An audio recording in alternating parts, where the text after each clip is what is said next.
Now, it's time to meet the players of college sports today, presented by the Allen Law Firm, and get this show started.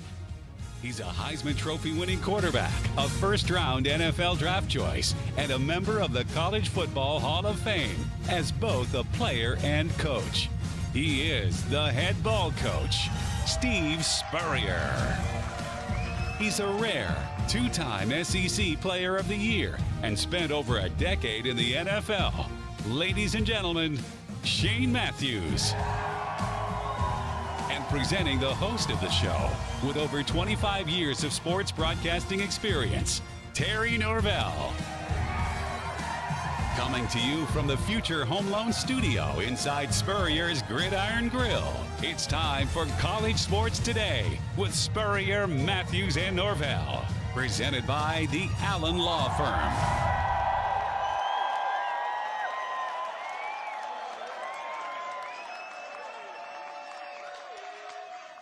And we welcome you to another week of College Sports Today. We are in Spurrier's Gridiron Grill, of course, in the podcast room. We call it the Future Home Loans Studio. Today's show and all College Sports Today shows presented by our title sponsor, the Allen Law Firm. Terry Norvell here, the head ball coach right here with me. Head ball coach, what a four-game run in the NFL. We got some college basketball we'll get to later, but coach, 4 games.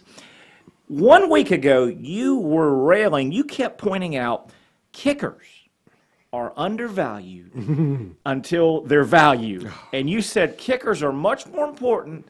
Coach, there's a lot to unpack, but kickers in the 4 games basically stole the show. Yeah, our Gator, McPherson, of course, he's 8 for 8 in the playoffs now. 4 each game, 4 for 4, 4 for 4. So, but to have 3 of them in regulation with a field goal, and then, of course, the overtime last night. Needed a kick to get the overtime. Yeah, the kick got them in there, and then they went and scored a touchdown. I know everybody's going to be saying, man, we got to get rid of that rule where poor old Buffalo never had a chance to get the ball. So the coin toss may have determined the winner. It really Whoever that dummy was that called heads or tails, I don't know which one. But I guess Buffalo get to call it because they were the visitor. So he should have called tail or head, whatever. But I tell you what, Andy Reid. He might not be in Belichick's because of all the Super Bowls, but he's right next to him. I think he's the best coach up there. They've gone to 4 straight AFC Conference Championship games, 4 in a row. He may only have 1, I think, Super Bowl, but that guy is consistent. His win percentage is unbelievable. And I tell you, the team he puts together, he's right there. I think he's the best this year anyway. Coach, let's stay with that game. We're going to talk about all 4 weekend NFL games and kind of look ahead. Then some college basketball with Coach before we get him out of here. Let's stay with that game, Coach. That incredible final 2 minutes, 25 points scored in the final 2 minutes. As I'm watching it unfold, Coach Spurrier, and I want your opinion because you know, was I watching great offense, bad defense, combination of 2? Was it bad defense? Was it great offense? What? I mean, 25 points in 2 minutes, Coach. Well, I was listening to Dan Patrick early this morning as I was driving over here. But anyway, he said, I'm not sure that those defensive coordinators that are interviewing for head jobs, I don't know if that'll hurt them or not. We'll just have to wait and see. But obviously, when the Bucks allowed oh, my goodness, Cup, he is the leading receiver in NFL in yards, touchdowns, and total receptions, I think. He's the leading receiver, and they let him run right down the middle for a 50-yard gain, which ended up being the play of the game. I don't know if somebody blew an assignment or what happened, but that wasn't very good. And then, of course, allowing Kansas City to get that field goal with, 13 seconds I left. And here's what's amazing to me. Kansas City acts like they had practiced those 2 plays. All right, if they're way back, like for Hail Mary, which they were on the first down, we'll throw right here and get you a couple of blockers. Right after you catch it, we got 2 blockers coming, so it made 20 yards. The tight end up the seam. And so the next play, I think they just played cover 2, and they hit Travis Kelce. They hit him all the time. They let him run wide open right down in the air. So he makes 25 yards, and they kick a field goal to go into overtime. So I don't – sometimes you wonder, what are those guys thinking? But the best receiver is Kelce. Everybody knows that. And he won the game for them with Mahomes, of course. Yeah, Patrick, he appears to be the best quarterback up there right now today. I think. And I tell you one thing, staying with that game, that Josh Allen, my goodness, he does a lot of the things that Mahomes does, and Mahomes we know is an excellent football player. Josh Allen does a lot of the same things, and he's 2 or 3 inches taller, about 15 pounds heavy. He's huge and got a cannon for an arm, coach. Yeah, he is a special player because he can juke guys. He's not only just big and 245, but he can shake and juke, run over guys, hurdle if he has to. And that's a shame that he and those receivers for Buffalo that made all those big plays at the end there, they had to go home a loser. And, man, they played like winners. They deserved to win, but that's the thing about sport. Sometimes you have one of your best games ever, but you don't win the game, and that's what happened to Buffalo's offense. Coach, you look around, obviously it's college sports today, but we've got to talk about these NFL games a lot. You look around, if you're a fan of a AFC team and your team is not Kansas City, Mahomes, Buffalo, Allen, Cincinnati, Burrow, you better bring it strong because those 3 franchises have got their superstar quarterbacks. Coach, none of them are 25, I don't think. They're young guys. They're going to be all in the AFC. It is a quarterback-driven AFC right now. Well, there's no question about that, but then on the other side, there's the 49ers. Yes. I think they had, 200 yards total offense and won the game? Maybe not that much. Yeah. I think it was 3 offensive points. Right? Yeah, well, 2 field goals. 2 field goals, yeah, 2 field goals. And then, of course, the blocked punt. And then, of course, they blocked the field goal earlier. So, special teams, I heard one of the radio guys said it was typical Green Bay in the playoffs. Rodgers doesn't play like he does in regular season. And he said their special teams have been bad for several years. Yeah. So, Green Bay, but I like that coach at Green Bay. What's his name? I don't know his name right now. But he's won 39 games in the last 3 years. Yes. They've won more than anybody. It might be some kind of a record. But, they're a good team, but it just didn't work out for them. They on the Green Bay game yesterday, Coach, and you were watching as well, they had a listing of the terrible special teams play all year for Green Bay. It wasn't just that game, all year. And then, damn, if you don't get, like you said, a punt blocked for a touchdown and a missed extra point, and a missed field goal. That missed field goal was early in the game, but they go up 10-0 there. It might be a long way back for San Fran. I know that's only a difference of 3. Staying with San Francisco, Coach, your old team, San Francisco, 2 rounds deep. Garoppolo has not played well. Can they keep advancing if he keeps playing? Garoppolo struggled in 2 games. Well, as long as they can hand that ball to Deebo Samuel. Yes, and I want to bring him up. God, they said Deebo had 100 yards of the 212 total for the 49ers the other day. And obviously that run he had there at the end, one of the best 8-yard runs, 10-yard run. Third and 7, and they give him the ball. 8-9-yard run, and then they were able to get the field goal. But it does show the value of these field goal kickers, and all those guys hit the one when the game was on the line. So it'll be interesting. The 2 games coming up this week, they may be very similar. Yeah, may come down to the kick. Low scoring. Yeah. You preached all last week the importance of kickers. I'm watching these games unfold, and I go, "This son of a gun, he's a smart dude. He's a smart." And then you have told me for 2 or 3 weeks, and I always watch it, that in a weird way in the NFL, 19 and 29 pop up. One of the games finished 19, and the night game yesterday. Late in the game, it was 29-26. Yeah. 19 and 29 come up all the time. And you said kickers are a bigger part of the game than most fans admit. Yeah, when you see those 16 and 19s and 29s, there's usually a bunch of field goals in there. And certainly that's how Cincinnati's been winning. As wonderful as Joe Burrow and those receivers are, they haven't scored a bunch of touchdowns. No. But McPherson is 8 for 8 in field goals. Yes. Coach, take us back to we brought up Deebo Samuel, obviously the all-everything player for San Fran, receiver, running back, just a great athlete. You caught him early when he was young at South Carolina. Steve Spurrier Jr., I think you gave him some credit for kind of finding him. And did you know you had him early in his career at South Carolina?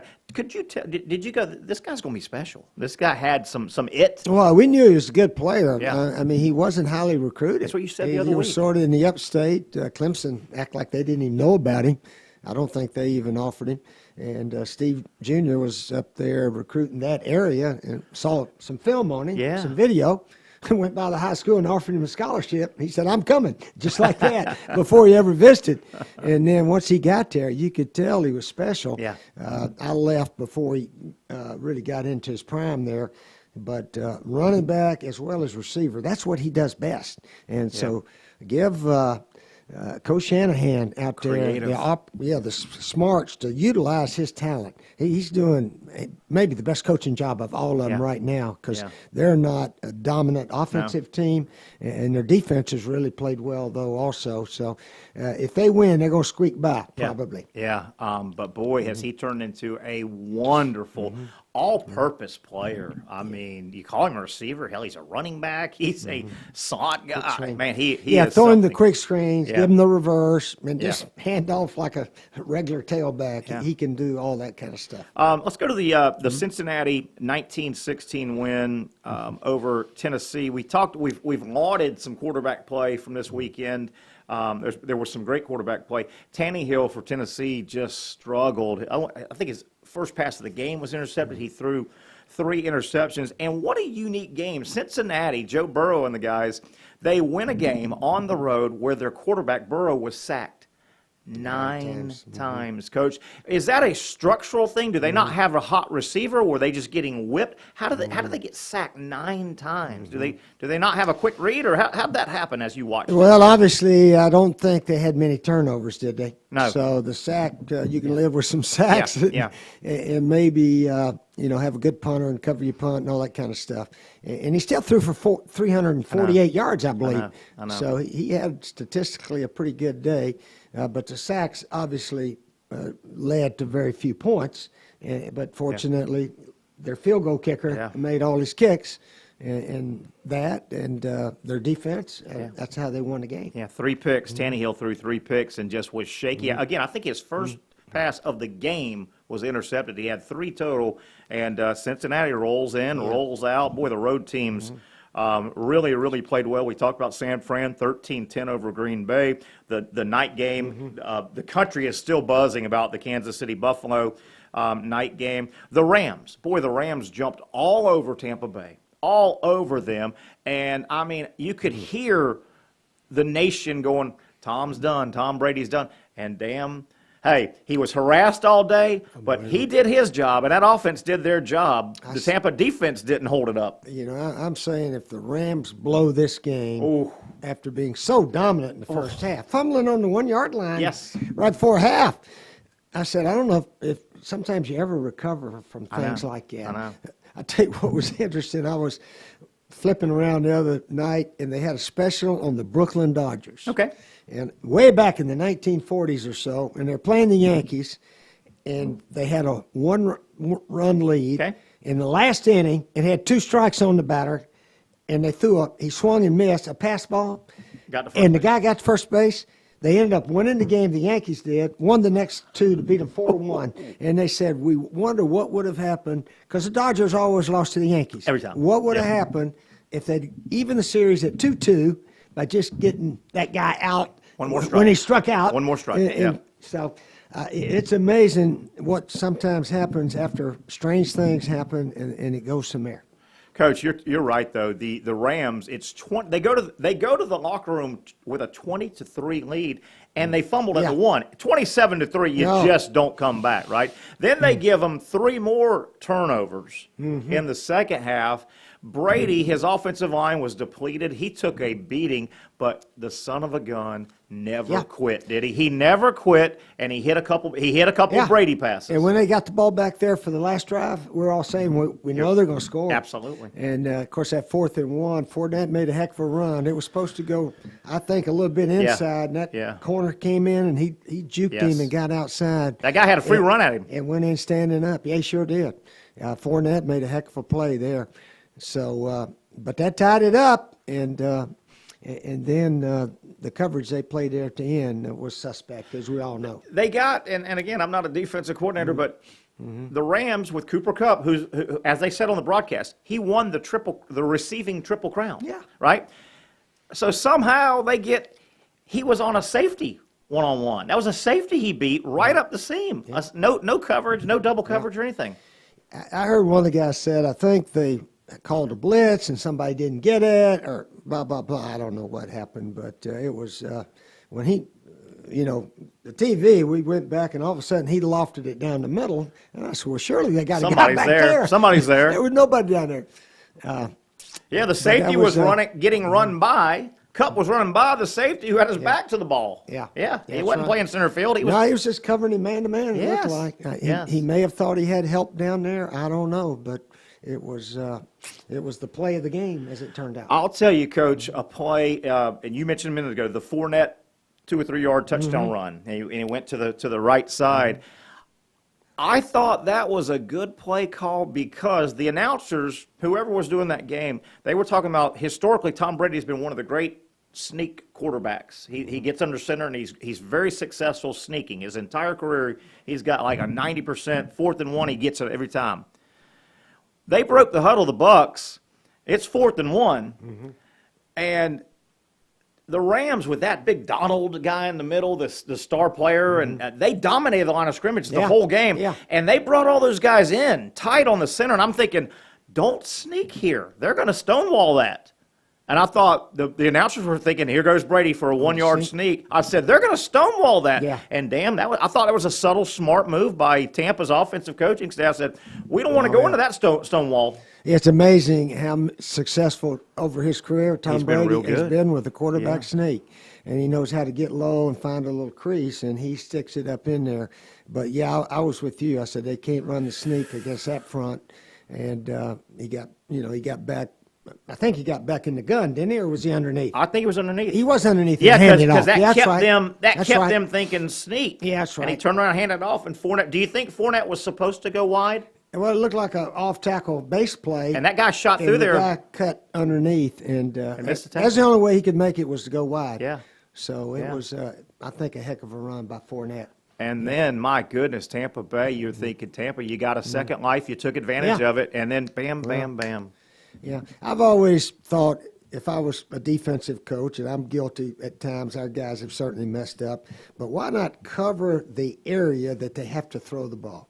All right, I'm going to get 3 guys deep. If a 50-yard pass is going to hurt, the only thing hurt me is 50-yard pass. I'm going to have 3 guys back there at least, and maybe 4 or 5 in the middle areas where they can't catch it and run with it. The old 3-man rush, I mean, Mahomes can stand back there all day, but if you cover the land that they need to throw the ball, that to me makes sense. But I'm not a D coordinator, but anyway, they don't seem to always agree with that. So, Coach, here's the setup. Next Sunday, 2 games. I mean, it's conference championship. Yeah. Cincinnati at Kansas City. That's the day game, the afternoon game, 3 o'clock CBS. The evening game, San Fran at the L.A. Rams, 6:30 on Fox. And did I hear L.A.'s already beat them a couple times this year? Is that right? No, the other way. The other way. The other way. San Fran's already beat them a couple times. I think Sean McVay is 0-4 or That's the way it is. 0-5 So they played against the a couple 49ers. times. Yeah, a little reverse. Back when I played 9 years with the 49ers, right? We played the Rams twice every year. We beat them 2 out of 18 games. We were 2-16 against them. I got to play in one of them against him, and that was actually my favorite game as a 49er quarterback. We beat the dadgum Rams. But they owned the 49ers back then, and then and it changed after that, of course, when Joe Montana and Steve Young and those guys played. But right now, lately, it seems like Shanahan has got McVay's number a little bit. So it's going to be interesting to watch that. And if I've got this correct, obviously L.A., the game is in SoFi Stadium. That's LA's home stadium, and that's the site of the Super Bowl. So if the Rams win the next 2, they don't have to leave. They're playing in their home stadium. Yeah, I think what's interesting, they've been on the road first 2 games, I think, haven't they? I think so. And now they're back home for the third one? Yes. Well, that means there's been a bunch of upsets. Yes. Because if Tampa Bay wins yesterday, they got them coming there. Yeah. They got the 49ers coming Absolutely. to their home place. So, it's interesting how it's all played out right now. Yeah, so, wow, that should be one heck of a there'll be a lot of San Francisco fans there, right? Well, if they can get tickets. Yeah, they'll get tickets. They'll get tickets. They'll get their share, but the tickets. Rams will have at least 80%, I'd say. So if SoFi Stadium, man, that stadium's living right. They've got the championship, conference championship game. They've got the Super Bowl. It may be the host team playing in that Super Bowl. And, Coach, Wouldn't that be something? And SoFi is the next college football championship location. Yeah. Man. You know, the Bucks win at their home ballpark last year. It'd be ironic if they did it again. Didn't the Dolphins maybe win one in the Orange Bowl, one of their Super Bowls, seems like? Might have. So, it would be ironic. Might have. Let's take a break. Coach, we'll keep you a few more minutes on the other side of the break. Let's talk some college basketball. Okay. Florida actually plays today. That game that got the opening SEC game was postponed due to COVID. The Gators play today and then again on Wednesday. Florida State had a wild game over the weekend with Miami, and Florida State winning in basketball is helping Florida. We'll talk about that and some more college basketball. Auburn with a huge win. That and a whole lot more. Stay with us. The head ball coach, one more segment on college sports today. Playing football for 15 years taught me many important things we still use every day fighting for our clients. Things like hard work, toughness, persistence, tenacity. Football taught me when you really want something, you got to be relentless and fight for it every day, not just sometimes. Winning consistently isn't easy. You got to be willing to put in the work and do hard things. I've never taken the easy road, and that's made all the difference in my life. Let me show you what having football tough lawyers can do for you.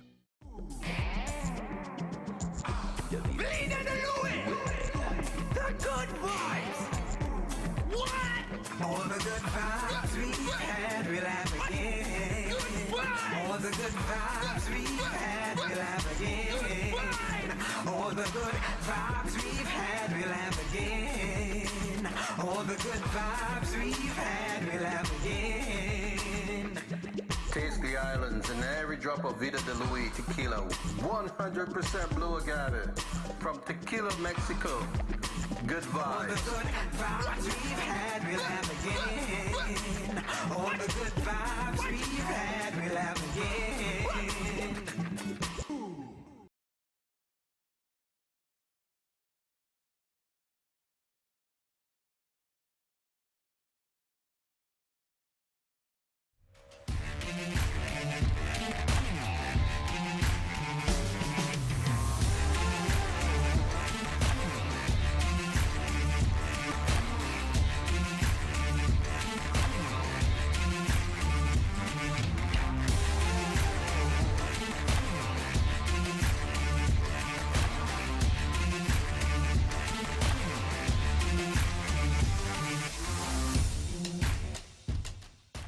It's time to thank the sponsors that make college sports today with Spurrier, Matthews, and Norvell possible.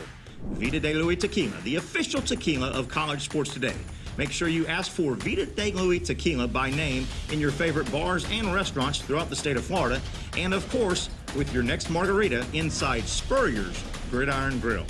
Safe Harbor Seafood Mayport, Safe Harbor Seafood Crescent Beach, and Sliders Oyster Bar Neptune Beach.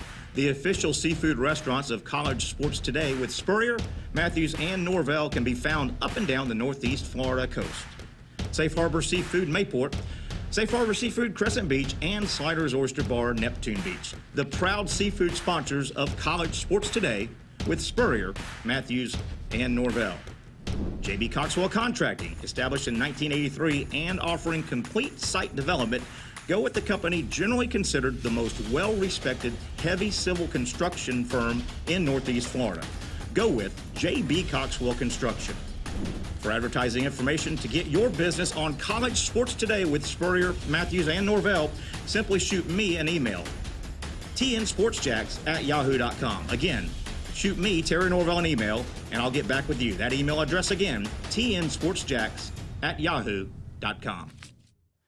A few more moments with the head ball coach, Steve Spurrier. Thank you to the Allen Law Firm and, of course, the Future Home Loan Studio where we're broadcasting from Spurrier's Gridiron Grill. Open on weekends for brunch now. Remember, that's a great deal, 11 to 3 on Saturday and Sunday, in addition to their wonderful hours, obviously Tuesday, Wednesday, Thursday, Friday, Saturday, Sunday, but open for brunch on the weekends. Spurrier's Gridiron Grill serving up great food, great spirits, and just a great atmosphere. You don't want to miss.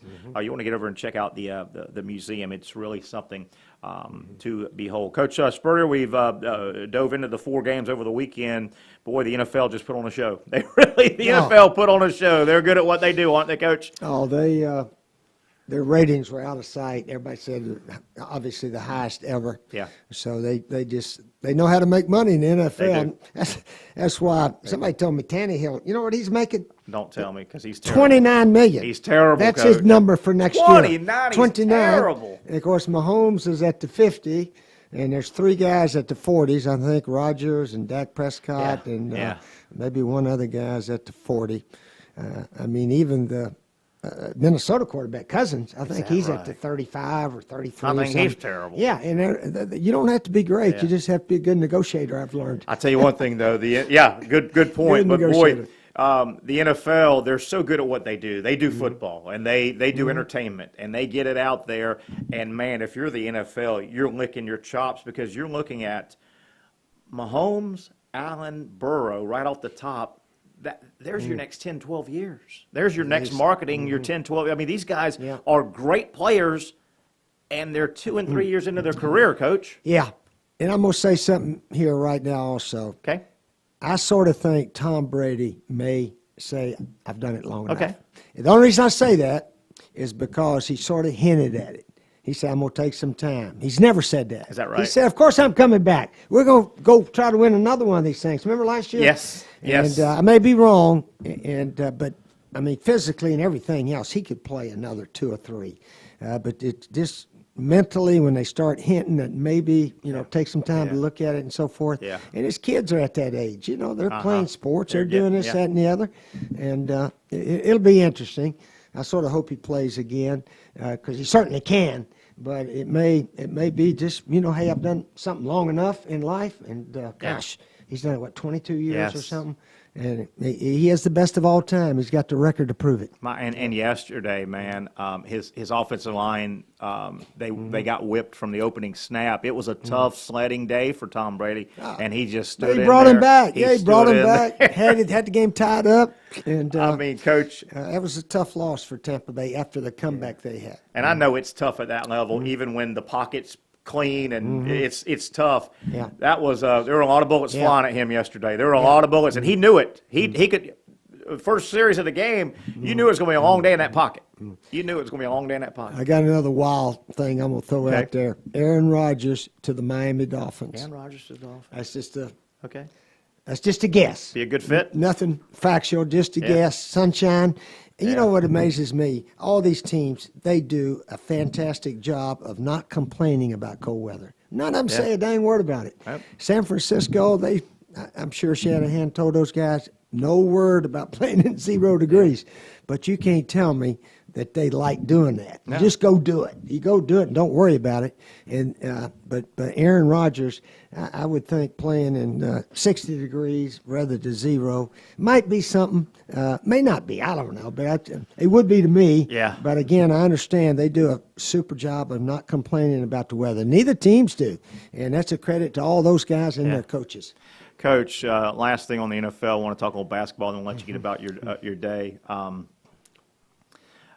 Buffalo had a run where they weren't very good there for a while, and they've gotten good, and they've got a great quarterback now. And all, Coach, they were 13 seconds away. They were 13 seconds going on the road, just played their guts out. What a tough loss for Buffalo. Very tough loss. And didn't get to touch the ball in overtime. Very tough loss. In fact, Dan Patrick, I was listening to him a little bit this morning. Jim Kelly, Buffalo lost those 4 Super Bowls in a row, and I think Kelly played in at least 3 of them. Yeah. And he said his whole legacy or his whole status, he just won 1 of them. Yeah. I mean, he'd be up there with all the all-time greats and so forth. Sometimes some teams are just unlucky, and then some teams are lucky. So anyway, New England has been lucky and good, I think, winning, 6 out of their 9, something like that. But anyway, some teams are just a little unlucky, but they're really good and they play well the entire part of their careers and so forth, and they should be recognized as being one of the best. So Buffalo's defense during regulation was on the field, Game gets tied, lose the coin toss, so their defense is right back on the field, and Buffalo never touches the ball. Coach, real quick, the overtime rule in the NFL, I like the college rule much better than the NFL. Your thoughts on how they play it out in overtime? Well, I like the NFL overtime rule during regular Regular season, season. yeah. Yeah, they play 10-minute quarter. Yes. 10-minute quarter. Yeah. Oh, why don't they do that for the I don't know. You know why? Because you can't end in a tie. Can't end a tie. So they said, well, let's just go back first team. Let's scores, Yeah. I think. Even if it's field goal, I think. Or do you have to score a touchdown?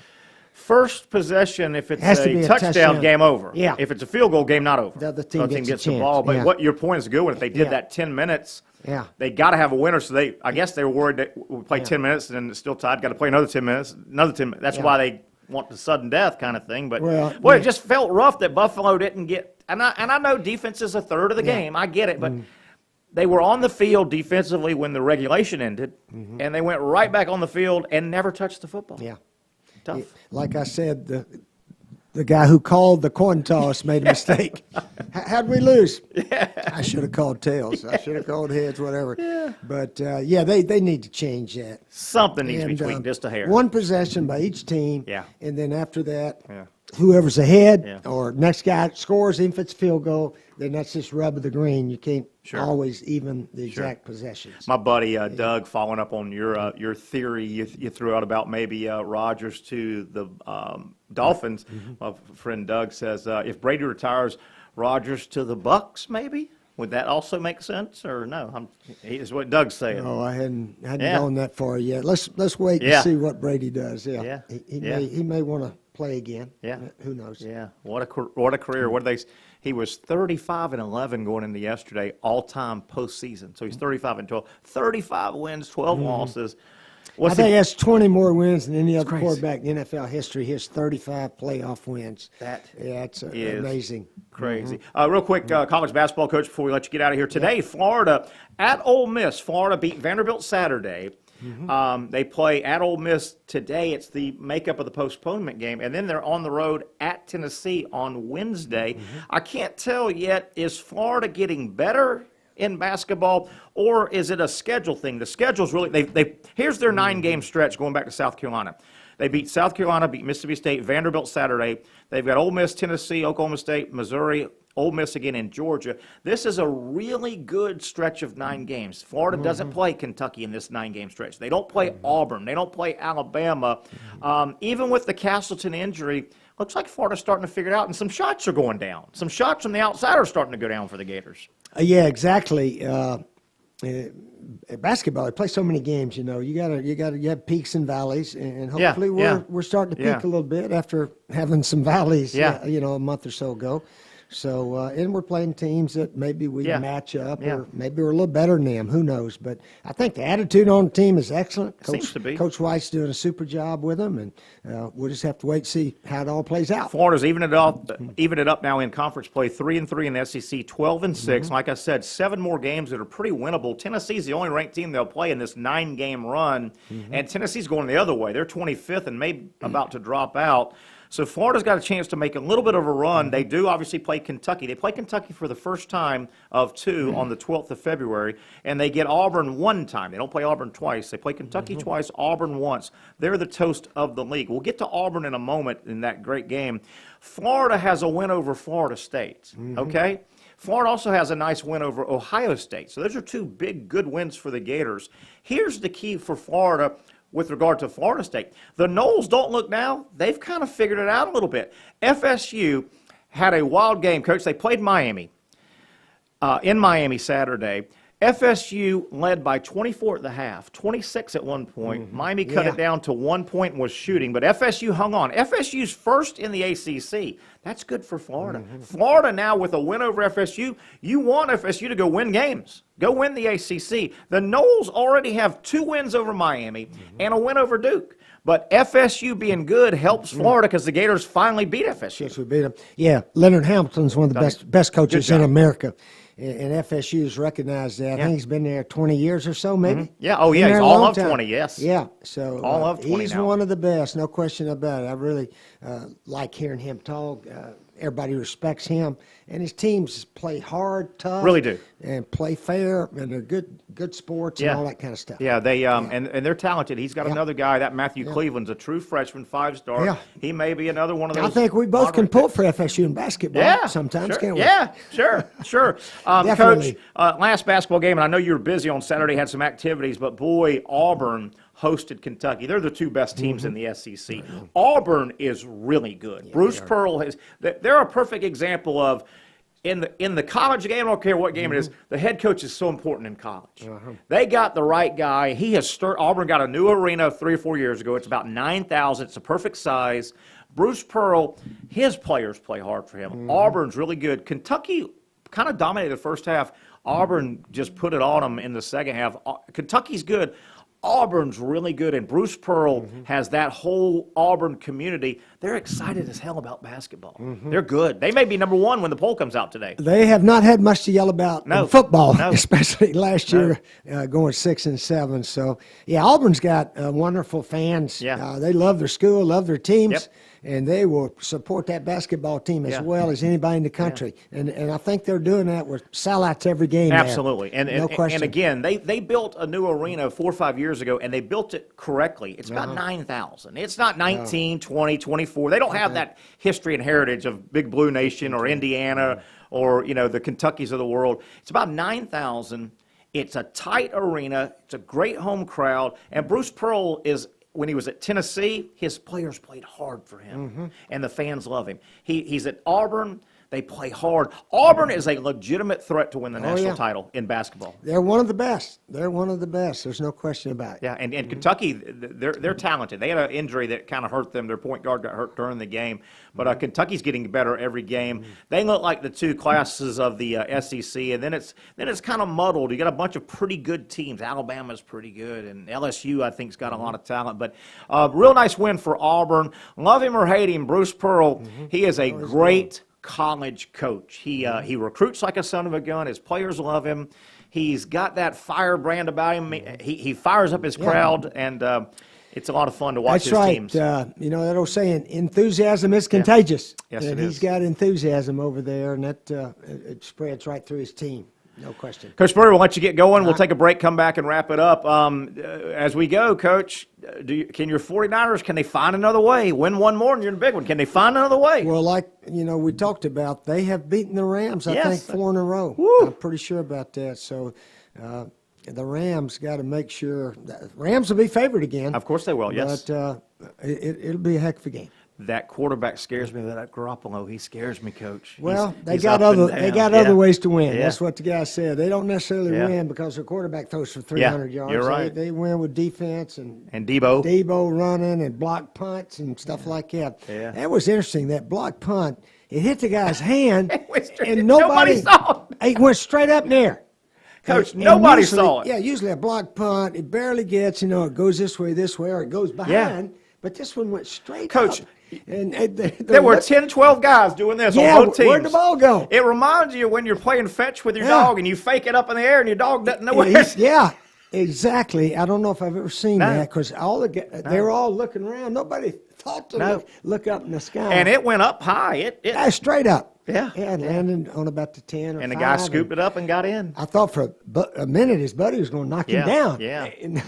But he scooped it Coach, and ran it in. Yeah. You have talked a lot too, and boy, I saw this a bunch in these 4 games over the weekend. Quarterbacks, running backs getting stripped, and a bunch of linemen fell on a bunch of footballs. And you said that's a practiced art. And how big is that when big number 77 falls on a ball and keeps possession for you? I tell you, when Matthew Stafford tried to get that snap that went behind him, they have not worked on the fumble drill with their quarterback. You're supposed to run at it, get it, and try to get your hands on it, and then cradle it. And he went down there and fell 3 yards away from it. He was full panic mode, wasn't he? Yeah, he was. He didn't know what to do. What do you think happened there with that snap? Well, he wasn't looking. Yeah. He was looking over here, and all of a sudden it just went right by his ear. Yeah. And, they over there, center said, hey, I thought you said hut, or maybe somebody else said it. I don't know. But he was not very good in the old fumble recovery drill. And, Coach, when all that was going on, boy, the time was going fast in that Tampa Rams game, Yeah. everything was going against the Rams too, and you Yeah. said, "Here comes Oh, Brady! man. Here comes Brady! Here come the Bucks!" Yeah, I thought it. Yeah, I was pulling for the Bucks, but if the Rams had blown that one, Devastating. that may be devastating. That would have been a devastating loss. Let's take a break. We'll come back, wrap it up, and let Coach Spurrier get about his business. Great job, as always, Coach Steve Spurrier. We'll come back, wrap up a busy Monday edition of College Sports Today. Playing football for 15 years taught me many important things we still use every day fighting for our clients. Things like hard work, toughness, persistence, tenacity. Football taught me when you really want something, you got to be relentless and fight for it every day, not just sometimes. Winning consistently isn't easy. You got to be willing to put in the work and do hard things.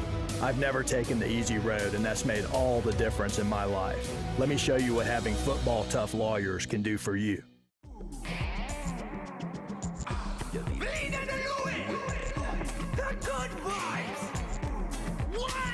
All the good vibes we had, we'll have again. All the good vibes we've had, we'll have again. All the good vibes we've had, we'll have again. All the good vibes we've had, we'll have again. Taste the islands and every drop of Vida de Luis tequila. 100% blue agave from Tequila, Mexico. Good All the vibes. good vibes we've had, we'll have again. All the good vibes we've had, we'll have again.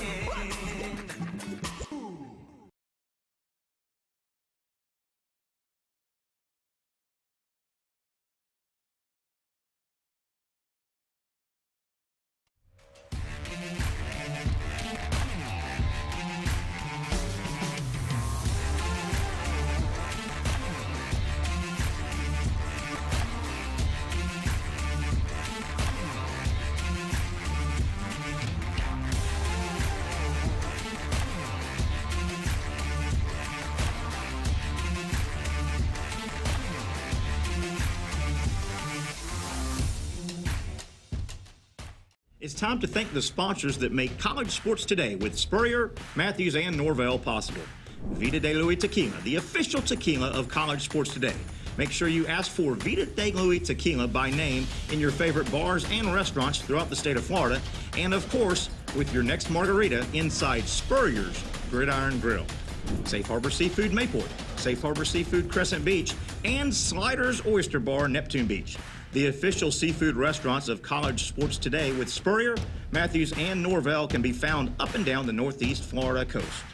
Safe Harbor Seafood Mayport, Safe Harbor Seafood Crescent Beach, and Sliders Oyster Bar Neptune Beach. The proud seafood sponsors of College Sports Today with Spurrier, Matthews, and Norvell. J.B. Coxwell Contracting, established in 1983 and offering complete site development. Go with the company generally considered the most well-respected heavy civil construction firm in Northeast Florida. Go with J.B. Coxwell Construction. For advertising information to get your business on College Sports Today with Spurrier, Matthews, and Norvell, simply shoot me an email, tnsportsjacks@yahoo.com. Again, shoot me, Terry Norvell, an email, and I'll get back with you. That email address again, tnsportsjacks@yahoo.com. Good stuff, as always, from the head ball coach, Steve Spurrier. Remember, we're broadcasting from the Future Home Loan Studios right here inside Spurrier's Gridiron Grill in the podcast room. If you haven't been over, you need to get over here soon. It's a great, wonderful restaurant. Visors, tailgate bar up top. If you want a little more laid-back atmosphere, you go on up top and open air. TVs, everything up there, heaters, AC during the hot time of the year. They've got it all covered. Then downstairs, more of a sit-down.